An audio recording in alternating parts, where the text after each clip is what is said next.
औज़ुबिल्लाहिमिनश्शैतानिर्रजीम बिस्मिल्लाहिर्रहमानिर्रहीम। अस्सलाम वालेकुम अहबाब, टेक फार्मिंग में आपको खुशामदीद कहता हूँ। दोस्तों, आज की इस वीडियो में मैं बात करने वाला हूँ कि अगर आपका परिंदा बीमार हो जाए और खाना पीना बंद कर दे तो आपको क्या करना चाहिए।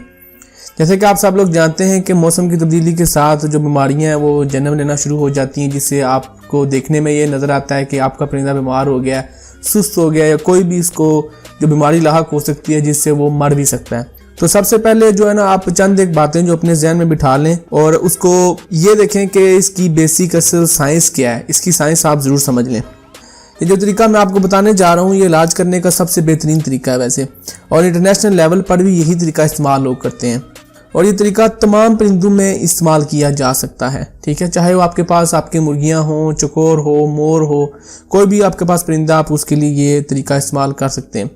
चलिए सबसे पहले बात करते हैं कि जब परिंदा बीमार होता है तो सबसे पहले पानी पीना बंद कर देगा और एक कोने में बैठ जाएगा।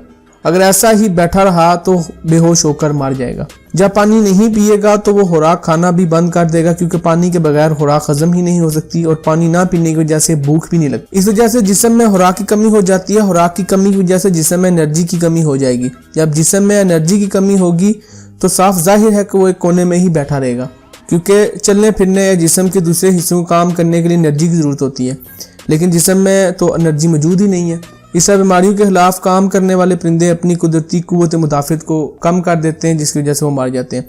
और एक और बात अपने जहन में जो बिठा लें कि जब तक जिस्म की अपनी कुव्वत मुदाफ़त काम करना स्टार्ट नहीं करेगी तब तक दुनिया की कोई भी दुआ आपके परिंदे को ठीक नहीं कर सकती। उम्मीद है ये बात आपको समझ आ गई होगी। अब दूसरी बात, जो लोगों की सबसे बड़ी गलतियां हैं, किसी भी बीमारी की सूरत में सबसे पहले जिस्म के दो हिस्से मुतासर होते हैं। नंबर 1 पे जिगर और नंबर 2 पे गुर्दे, क्योंकि बैक्टीरिया या वायरस जिस्म के अंदर टॉक्सिन पैदा करते हैं। टॉक्सिन का मतलब है जहर, जिसे खत्म करने और जिस्म से बाहर निकालने का काम जिगर और गुर्दों का होता है। जिस्म में एनर्जी कम होने की वजह से ये दोनों अपना काम करना आहिस्ता आहिस्ता बिल्कुल बंद कर देते हैं। बस यही हालत परिंदे की मौत का सबब बनती है। गलतियां क्या हैं वो मैं आपको बताता चलता हूं कि लोग फौरन एंटीबायोटिक देना शुरू कर देते हैं, जबकि आप लोगों को मालूम होना चाहिए कि भूखे पेट में दवाई इस्तेमाल करना नुकसानदाह हो सकता है। तो फिर भूखे परिंदे को दवाई क्यों देते हो। नंबर 2 पे लोग बीमार परिंदे को फौरन प्रोटीन वाली खुराक देना शुरू कर देते हैं। ये भी बहुत गलत बात। प्रोटीन और दवाई में ऐसे मादे होते हैं जिनको तोड़ने का काम जिगर ने करना होता है, लेकिन जिगर तो पहले ही अपना काम नहीं कर रहा। इस वजह से परिंदे की हालत मजीद खराब हो जाती है। तो आइए इलाज की तरफ बढ़ते हैं कि अब आपको ये समझ गए होंगे कि बीमारी के इलाज के लिए परिंदे का खाना पीना स्टार्ट करना कितना ज़रूरी है। तो सबसे पहले आपने परिंदे को खाना और पीना स्टार्ट कराना है। कैसे स्टार्ट कराएंगे ये मैं आपको बताता चलता हूँ कि सबसे पहले आपने ज़रूरत के मुताबिक पानी लेना है और फिर दूध लेना है। आधे पानी और आधे दूध में ज़रूरत के मुताबिक चीनी मिलानी है। ठीक है, आपने सबसे पहले परिंदे को पानी पिलाना है, या तो उससे खुद सिरिंज की मदद से परिंदे को पानी पिलाएं अगर ऐसा मुमकिन है तो ठीक, वरना फिर पिंजरे में एक 100 वाट का बल्ब जला दें। ठीक है, और पिंजरे को किसी शापर या मोटे कपड़े से ढांप दें ताकि पिंजरे के अंदर गर्मी पैदा हो जाए। इससे परिंदा अपनी जगह से हिलने पर मजबूर हो जाएगा और गर्मी की वजह से फौरन पानी पीना शुरू कर देगा।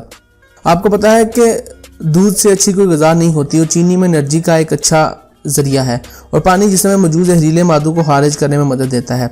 जब परिंदा पानी पीना शुरू हो गया तो फिर खुराक भी खाएगा। आप खुराक में पीसी हुई मकई देनी है। ये बहुत ही ताकत बख्श और जल्द हजम होने वाली चीज़ है। इससे जिस्म में एनर्जी ज़्यादा होगी, जिस्म की अपनी कुव्वत मुताबिक काम करना शुरू कर देगी। बस आपने जो भी दवाई देनी है दे दें। कोई भी घटिया से घटिया मेडिसिन दे दें, घटिया से घटिया एंटीबायोटिक दे दें। कोई भी आप दवाई देंगे आपका परिंदे के ऊपर वो ज़रूर असर करेगी। आपका परिंदा इंशाल्लाह जल्द ठीक हो जाएगा। उम्मीद करूँगा कि ये छोटा सा जो मैंने फार्मूला आपको बताया है कि आपने अपने परिंदे को कैसे जल्दी सेहतयाब करना है, आपको ज़रूर पसंद आएगा। और ऐसी मज़ीद अच्छी वीडियोस के लिए हमारा चैनल टेक फार्मिंग को ज़रूर सब्सक्राइब करें और घंटी वाले बटन के ऊपर ज़रूर क्लिक करें ताकि आने वाली वीडियो आपको सबसे पहले मिल सके। अस्सलाम वालेकुम।